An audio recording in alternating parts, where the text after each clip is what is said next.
Electrocardiography and echocardiography are both important investigations that could be done for restrictive cardiomyopathies. All right, and you are doing these investigations either to diagnose, that's you want to confirm if restrictive cardiomyopathy is there, or you are doing this investigation just to what could be the other reason? You are doing it just to know the extent to which the disease has gone. Then probably you're also doing it to now know the right type of treatment, okay, to do for this kind of conditions. All right.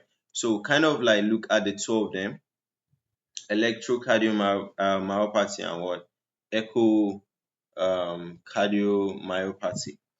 All right. So this is a restrictive cardiomyopathy that we're seeing right here, which is usually a condition where the heart muscles are becoming stiff.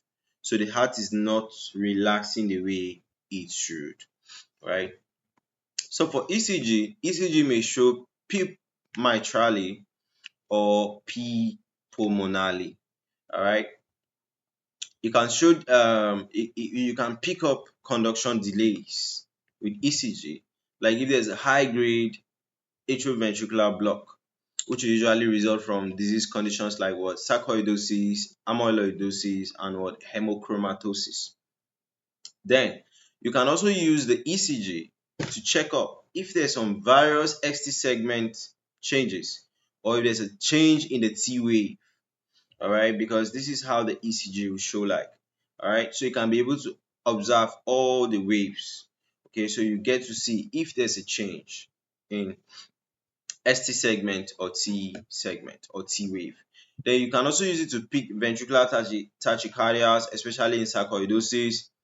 Then atrial arrhythmias, including atrial fibrillation. Then in amyloidosis, classically, the QRS complex will have a low voltage. Okay, amyloid light chain amyloidosis, left ventricular branch block is red.